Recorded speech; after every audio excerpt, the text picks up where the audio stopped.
In normal times, I'd be asking you now to take your seats at our annual luncheon and introducing you to one of the terrific speakers we've had in recent years.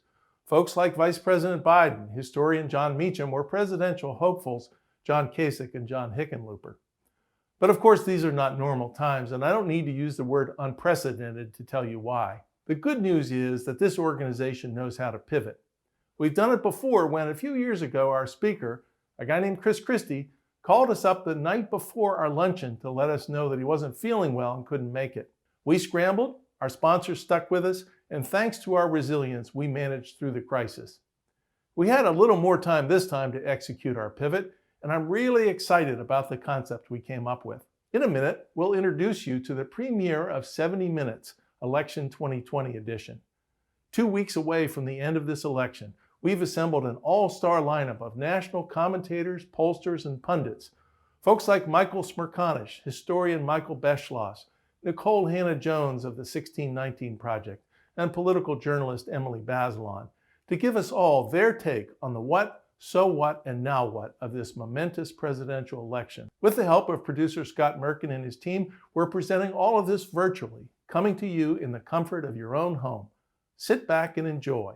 This December, I'll celebrate my 6th anniversary as president and CEO of the Committee of 70. Little did I know in 2014 how consequential this election would be and how it would reveal the distinctive value of the Committee of 70 and the enormous contribution we make to strengthening our local democracy. We Pennsylvanians don't realize it, but there aren't many organizations like ours in this country, a nonpartisan good government organization founded 116 years ago and still led by a group of prominent business and civic leaders. In our youth, the Committee of 70 actually recruited and endorsed our own slate of local candidates. For a variety of reasons, we ended that practice, choosing instead to endorse not people, but a set of values and principles. We push back on political corruption. We promote integrity, transparency, and accountability in government. And most important, we believe that every eligible voter and their vote should count in every election, and that every candidate will respect the will of those voters. That theme, let's call it #MakeMyVoteCount, runs through all of the issues we've tackled the last few years. In normal times at this point, I'd highlight the great work we've done to push back on partisan gerrymandering. Draw the Lines PA is an initiative we founded 4 years ago with the help of some great Pennsylvania foundations. The concept of Draw the Lines is simple. Put the digital pen in the hands of the people. Let them draw their own election maps and demonstrate publicly that they're ready, willing, and able to participate in this core process of designing democracy. As of this fall, more than 6,000 citizens from age 12 to Social Security eligible have taken us up on the offer. It's the largest outpouring of hands-on citizen mapping in the history of this country. As we approach the formal process for drawing congressional, legislative, and city council maps next spring, those who control the pen can be sure they'll hear from the members of our Citizen Map Corps to guarantee that the maps drawn belong to those who are represented, not to those who are temporarily elected to represent them. Again, if these were normal times, now I tell you about our efforts to squash another pernicious bug in the operating system of Pennsylvania's democracy, one that also contributes to political gridlock.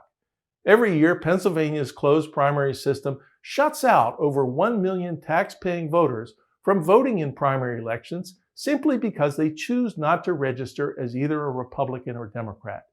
Since low turnout primary elections are almost always the most important election in deciding who wins, locking out independent voters not only deprives them of an important right, but also encourages those who are elected to ignore them.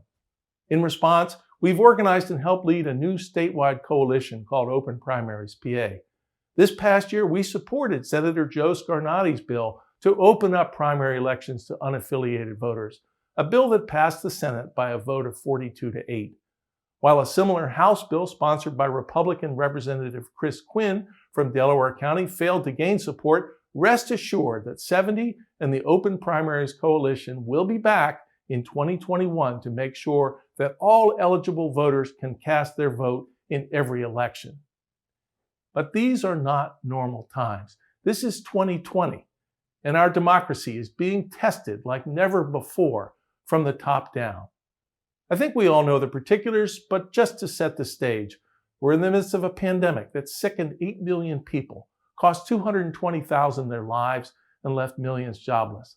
Our politics at all levels have become even more corrosive and hyper-partisan. Our democracy is threatened by disinformation campaigns mounted by foreign actors and, incredibly, our current president that irresponsibly shake voters' faith in the democratic process. Thousands of Americans have joined to protest the stain of institutional racism and a criminal justice system that too often fails to uphold our ideals of justice for all. And if that were not enough, here in Pennsylvania, we find ourselves as perhaps the most sought-after prize in the presidential campaign. In this election, thanks to bipartisan legislation passed last fall, our 9 million registered voters have important new voting options, including the chance to vote by mail without the need for an excuse. Spurred by concerns about the pandemic, now millions of Pennsylvania voters, 10 times more than ever before, will be voting by mail for the first time. This challenges all of us to make sure voters get it right, that their vote counts, and it also challenges our local officials to run 2 parallel voting operations, one in person and one by mail at the same time. There's never been a more anxiety-producing, exhausting election. In the face of these challenges, the Committee of 70 falls back on the advice embraced by Teddy Roosevelt. Do what you can, with what you have, where you are. We have poured ourselves into the job of engaging and educating voters, for ensuring safe and sure elections, and into the job of supporting our local election officials. Responsibility for this historic moment in our democracy belongs to all of us, not just them.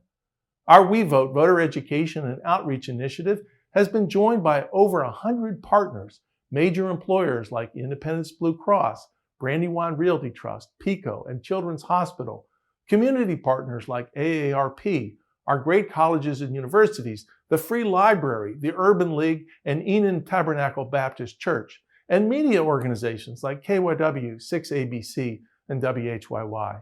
Together, we've reached over 1 million voters with trusted, nonpartisan information about elections and voting in Pennsylvania. We've also dedicated enormous time and energy to support our local election officials to make sure they have what it takes to run a free, fair, accurate, transparent election in this challenging time. All of us want to be able to stand tall when the dust settles from this election, to know that we've left everything on the field to safeguard a democratic process that we can be proud of. We've helped identify best practices and best practitioners from around the country, particularly in the area of voting by mail, and connected them to our local officials. We've helped recruit poll workers, the first responders of democracy, and make sure they're connected to the training and knowledge they need to do their jobs.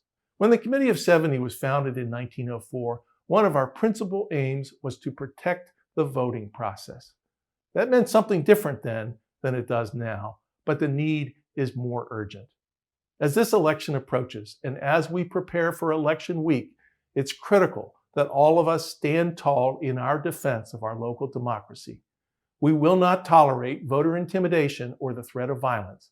We will not tolerate any partisan disruption of the process. We will condemn anyone who spreads disinformation. We will do everything we can to make sure that every voter votes and every vote counts. We all have a job to do as Philadelphians, Pennsylvanians, and Americans to see to it that good things happen in Philadelphia around this election. We must all be champions of our local democracy at a time when our democracy, at all levels, needs women and men of goodwill, integrity, and influence to stand in its support. We're so grateful for our terrific chair, Mike Stiles, and our board who guide us and support us. We're so grateful for those of you who also share in and support our mission. Finally, I'm so grateful for and proud of our staff and partners. We could not ask for more hardworking, capable, and committed champions than Lauren Christella, Pat Christmas, Dan Bright, Paul Drosch, Justin Villery, Chris Sotullo, and Ashley Session. Thank you to them, and thank you as well.